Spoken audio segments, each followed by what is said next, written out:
Hi friends, मैं राहुल राष्ट्रवादी श्लोक classes channel में आपका फिर से स्वागत करता हूं। तो फ्रेंड्स, पिछले वीडियो में हमने जाना मगध साम्राज्य का उत्कर्ष। आज हम इस नेक्स्ट वीडियो में जानेंगे भारत पर सबसे पहले कौन से विदेशी ने आक्रमण किया था। मतलब विदेशी आक्रमण, यूनान के आक्रमण और सिकंदर का आक्रमण, जो एग्ज़ाम के दृष्टिकोण से थोड़ा इम्पोर्टेंट टॉपिक है, तो आप सुनने का प्रयास कीजिएगा। तो देखिए फ्रेंड्स, भारत तो ऐसे ही सोने का चिड़िया है और शुरुआत से ही जो अच्छा चीज़ रहता है उसे पाने के लिए हर कोई व्यक्ति बेताब रहता है। और भारत भी पहले अपने ज़माना में ऐसा ही था और आज भी है। तो भारत पर शुरुआत से ही विदेशी आक्रमण आकर्षित होते थे। तो ये आज का बात नहीं है, हमेशा से ही। तो इतिहास में भारत पर सबसे पहले ईरान ने आक्रमण किया था। किसने? ध्यान से सुनिएगा। भारत पर सबसे पहले विदेशी जो थे ईरानियों ने आक्रमण किया था। भारत पर प्रथम विदेशी आक्रमण ईरानियों ने किया था, जो हकमनी वंश द्वारा थे। किस वंश द्वारा? ईरानी किस वंश से उस समय? हकमनी वंश द्वारा। और हकमनी वंश उस समय अपने बहुत चरम सीमा पर था, बहुत उस उत्कर्ष राज्य में था। तो एग्जाम में आएगा कि भारत पर सबसे पहले विदेशी आक्रमण किसने किया? तो ईरान ने किया। और किस वंश के थे ये लोग? हकमनी वंश के थे। अब आगे चलेंगे। भारत पर जो प्रथम आक्रमणकारी था उस व्यक्ति का क्या नाम था? तो उस व्यक्ति का नाम था साइरस द्वितीय, परंतु यह असफल रहा। देखिए, भारत में सबसे पहले किस व्यक्ति ने आक्रमण किया विदेशी में? तो साइरस द्वितीय था। आक्रमण तो किया परंतु ये अपने काम पर सफल नहीं रहा, असफल रहा। और वही जब आएगा भारत पर सबसे पहले सफल प्रथम आक्रमणकारी कौन था? तो डेरियस प्रथम था, जिसे दारा प्रथम के भी नाम से जाना जाता है।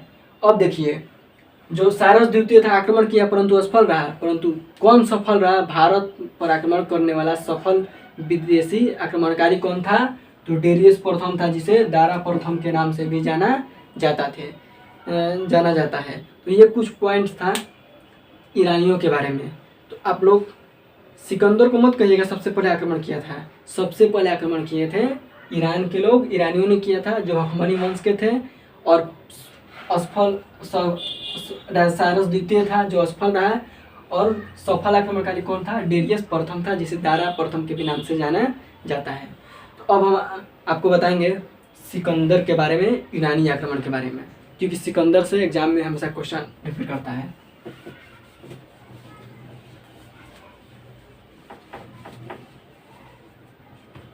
तो देखिए फ्रेंड्स, सिकंदर, इतिहास में सिकंदर का नाम हमेशा लिया जाता है और आज भी लिया जाता है। तो देखिए, सिकंदर के पिता का नाम फिलिप था। क्या था? फिलिप द्वितीय था। यह मकदूनिया के शासक थे। कहाँ के थे? मकदूनिया के शासक थे। और मकदूनिया कहाँ है? यूनान में है। यह 359 ईसा पूर्व में गद्दी पर बैठे थे।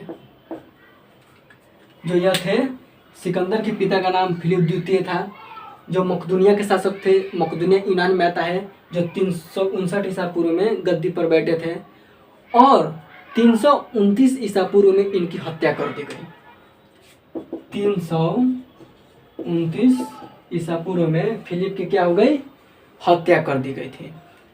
उसके बाद जब इनकी हत्या हो गई तो मात्र 20 वर्ष की आयु में सिकंदर वहाँ का राजगद्दी संभाला। तो सिकंदर के बारे में थोड़ा सा जान लेते हैं। सिकंदर का जो जन्म हुआ था वो आपका 356 ईसा पूर्व में हुआ था। सिकंदर का जन्म कब हुआ था? 356 ईसा पूर्व में यूनान में हुआ था। सिकंदर के गुरु का क्या नाम था? अरस्तु था।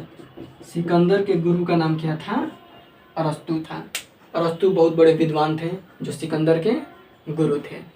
और 20 वर्ष की आयु में सिकंदर अपने पिता के मृत्यु के बाद गद्दी पर बैठा।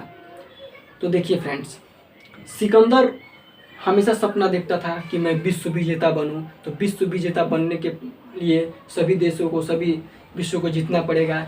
तो वो ईरान, इराक, यूनान को जीतते हुए भारत में प्रवेश किया। तो भारत में प्रवेश ये कब किया था? भारत विजय अभियान इसका 326 ईसा पूर्व में चला। भारत विजय अभियान इसका 326 ईसा पूर्व में यह भारत में प्रवेश किया, मतलब भारत विजय अभियान चलाया। अब देखिए फ्रेंड्स, जब यह भारत आया तो भारत में आक्रमण किया।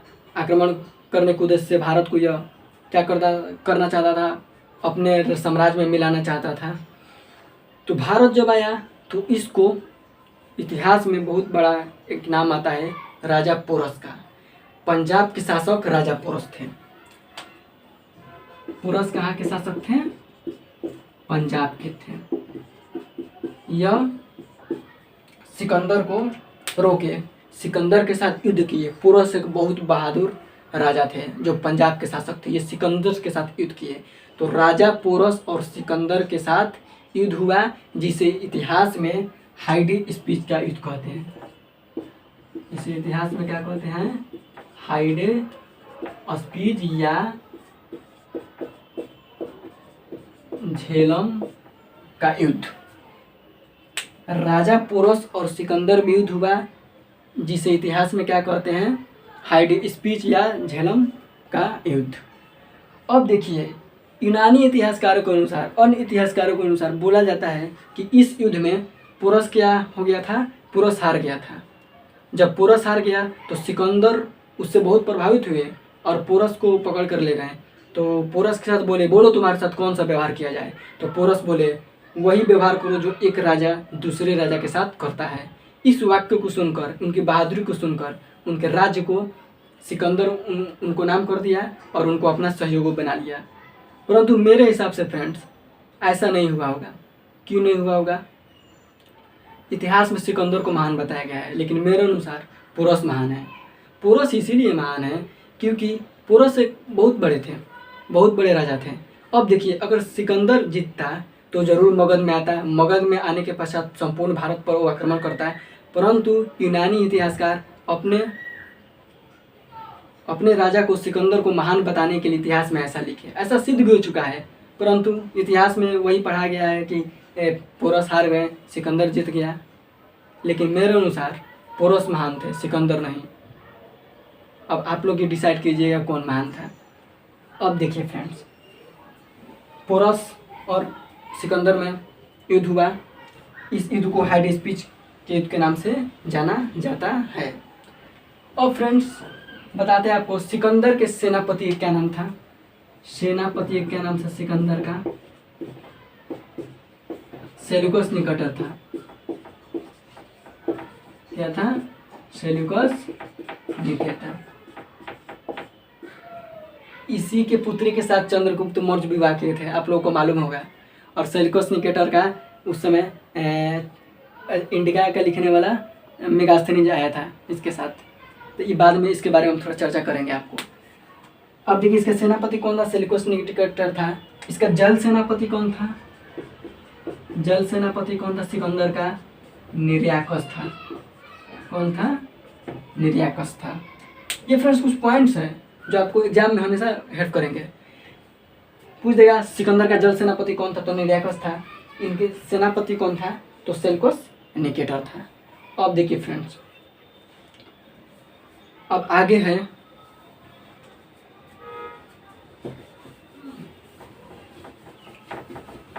मैं उम्मीद करता हूँ आप लोग ध्यान से सुनेगा तो ज़रूर आप लोगों को मेरा पढ़ाया हुआ ज़रूर पसंद आएगा और याद भी होगा। अब देखिए फ्रेंड्स, सिकंदर की मृत्यु 323 BC में हो गई बेबीलोन में। मात्र 33 साल की अवस्था में सिकंदर की मृत्यु हो गई। और यह लगभग बोला जाता है कि 50% भूमि पर पूरे विश्व का कब्जा कर लिया था। लेकिन एक इतिहास में लिखा हुआ है कहीं यह मात्र 15% भूमि पर कब्जा किया था। फिर भी इतिहास में इसे लोग सिकंदर महान की संज्ञा देते थे। खैर ये तो दूसरा बात है। तो इसकी मृत्यु बेबीलोन में हुई 323 ईसा पूर्व में 33 वर्ष की अवस्था में। इसके पीर घोड़ा का नाम था बहु केफला। इसी के नाम पर झेलम नदी के किनारे इसने एक शहर बसाया जिसका नाम रखा था बहु खेफला। इसका क्या नाम रखा था? बहु खेफला। अब देखिए फ्रेंड्स, यह था भारत पर सिकंदर का आक्रमण और इसके कुछ पॉइंट्स थे। तो ऐसा नहीं है कि केवल सिकंदर के बाद बहुत सारे आक्रमण करे आएंगे जो आगे का टॉपिक में हम आपको पढ़ाएंगे। अब यह था सिकंदर से रिलेटेड कुछ पॉइंट्स, और मैं उम्मीद करता हूँ आपको ये मेरा वीडियो ज़रूर पसंद आया होगा। पसंद आया हो तो please like share and subscribe जरूर कीजिएगा। और नेक्स्ट वीडियो में मैं आपको चंद्रगुप्त मौर्य वंश के बारे में पढ़ाने वाला हूँ। तो थैंक्स दोस्त, जय हिंद।